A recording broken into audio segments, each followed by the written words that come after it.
Hello YouTube, what's up? Decided to make a quick video to talk about these headphones you see in front of you. They're the Sennheiser HDR120s. These headphones are available on Amazon.ca for about $100 or so, and on Amazon.com for I think about $85 US. First time I heard these headphones, well actually I heard the predecessor to these headphones, I think the HDR116. So I first heard them at my parents' place. They had a couple of pairs there for television viewing. They're both a little bit hard of hearing, so they both have headsets that they use to, so they can watch TV without blaring the TV in the room. When I first heard them at my parents' place, one year at Christmas, I decided to give them a try because I wanted to watch television late at night and I didn't want to disturb anyone. And I thought their version, the 116, sounded very, very good for an inexpensive wireless headphone. I found that they had a pretty balanced sound and they sounded reasonable. I could hear voices very clearly. Everything was very intelligible. And so after owning a bunch of pairs of wired headphones, which I've relatively recently sold, I decided that I'd get a pair of these wireless Sennheisers to use at home for my own late night television or movie viewing, so I don't disturb anyone else in the home. So the pros of these headphones.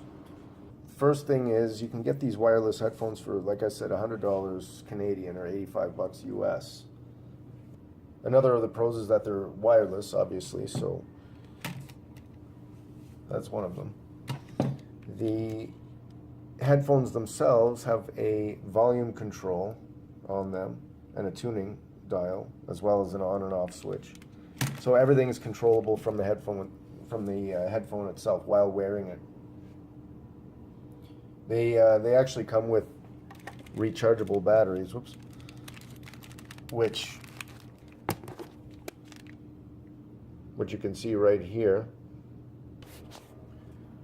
And so those rechargeable batteries are recharged with this auto charger. So the stand itself charges the headphones batteries. So that's another positive. And they have 3 channel selections at the very bottom here, so you can have multiple pairs of these headphones in the same room and connect it to different sources without interference.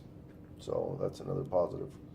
You can also have multiple headsets all at the same time being fed from one transmitter, which is exactly what my parents do at their place, since they're watching the same thing.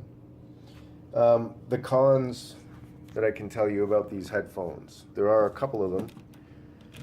Although the headphones are very comfortable, they don't have a very tight grip on your head, so they slide off very easily. If you bend over or something like that, they'll fall right off your head. Besides that,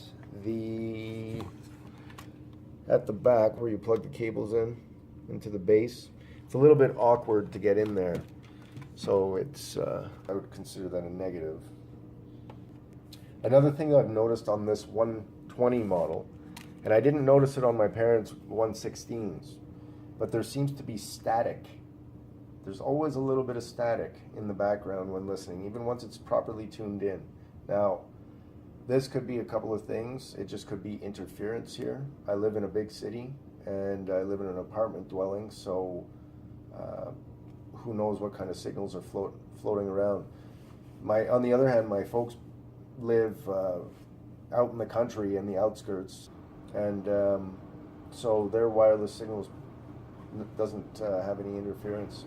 I wear them sometimes when I'm lying down, which is, they stay on if my head's on a pillow, which is, I guess, okay. But don't fall asleep with them on your head and let the movie come to an end. After a couple of minutes without receiving a signal, these headphones shut off and you're blasted with white noise. So that can scare the heck out of you if you've fallen asleep. sound quality wise, like I mentioned at the very beginning, sound quality wise, they're a very flat sounding headphone, and by that I mean that there's nothing in the frequency range that stands out. It's all very uniform. So it's nice and even from bass to treble. They don't go super low in bass, they don't go super high in treble, but they have a nice mid-range presence, which is very good for vocals in general. But in particular, like I said, I use them for movie watching, so it's good. It's very important to have headphones that have a great mid-range, and these do have a very good mid-range. For $100, they're a very good wireless headphone for what I use them for. If you're going to be listening to headphones primarily for music, I would look elsewhere. If looking in the $100 range, I don't know if I would go with wireless headphones like you see here. I think I would probably go with something like the Audio-Technica M40X. So if you want a little bit better sound quality, I would go for that. Or if you can get a pair of Sennheisers on sale for around $100, maybe those. I didn't like these Sennheisers, mind you, but others do. I'm talking about the Sennheiser HD598 open back. I didn't like the closed version of that at all. But anyhow, if you can find those for about $100, those are worth consideration. Anyway, with that said, these, to sum up, are good for movies. If you want to use them to watch late night television, movies, without disturbing anybody in the house, boom, these are for you. Otherwise, you might want to look elsewhere for other applications. Thanks very much for watching. I think that's all I'm going to say about these because I've rambled on enough.